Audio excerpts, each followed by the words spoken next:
Thai peanut. Ano masabi mo, camera woman? Sarap ba?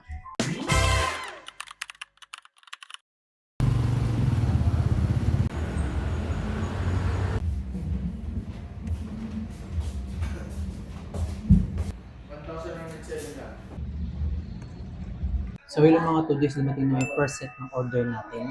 Ang una namin kinuha is salted egg flavor, buffalo flavor, honey sriracha na burger. Sa kanya is cheesy bacon. Then, merong choice ng pasta, spaghetti na at carbonara, and nachos. Tikman natin. Kain tayo. Okay lang. Yung, yung itong cheese, hindi siya ganun kaalat. Gusto ko. Pero overall, okay lang yun. Next naman is itong pasta nila. Parang sobrang dami. Kain tayo. Okay lang din. Okay lang din. Understood kasi sa 389 may ganito kataba. Sa drinks pala nila meron silang choices. Meron blue lemonade pati red iced tea ba yun? Tama ba? Dalawa. So pinili namin is yung blue lemonade. Next naman tikman natin yung quarter pounder ng burger nila dito. So may kasama na siyang price. Ang pinili kong flavor ng price is cheese. Tapos yung isa ay barbecue ata. Pero cheese muna. Kain tayo. Ano masabi mo, camera woman? Sarap ba? Sarap. You can never go wrong with cheese fries. Next naman is itong quarter pounder. Kain tayo. Parang may pagkalasa siyang pineapple. Okay na din. Next naman is itong quarter pounder na cheesy bacon. Tingnan natin yung bacon. Meron yung bacon. Ha? Kain tayo. Mas gusto ko yung lasa nito kasi dito. So, chicken wings nila. Salted egg, buffalo. May napansin nga lang ako dito. Yung mga buhok-buhok siya. Ayoko to. Pero inalis ko naman ito. Yan. Medyo nabawasan naman yung mga balahibo. Kain tayo. Yung chicken, gusto ko pagkakaplito. Pati yung timpla. Okay na din. Tapos naman, is itong buffalo. Yung mga balahibo. Tanggalin natin siya. Tikiman tayo ng buffalo flavor.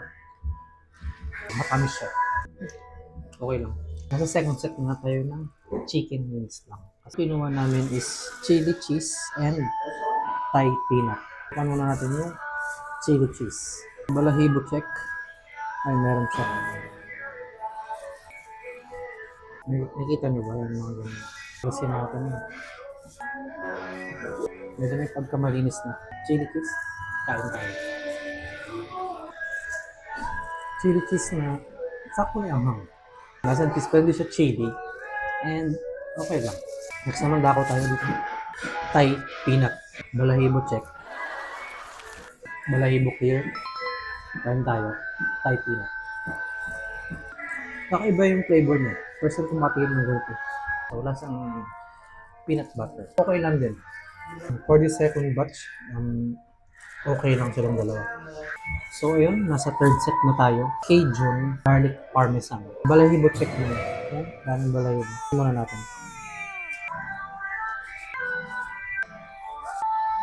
Nagintay muna kayo ng mga 2 minutes. Yun.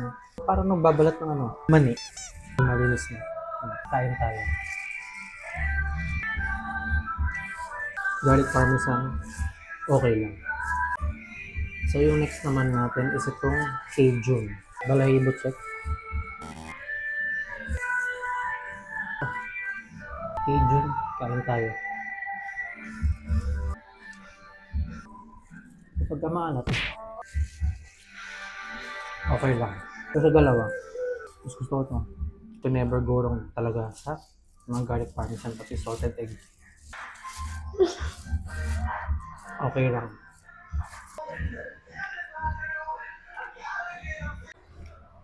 Kuya, ano masasabi mo?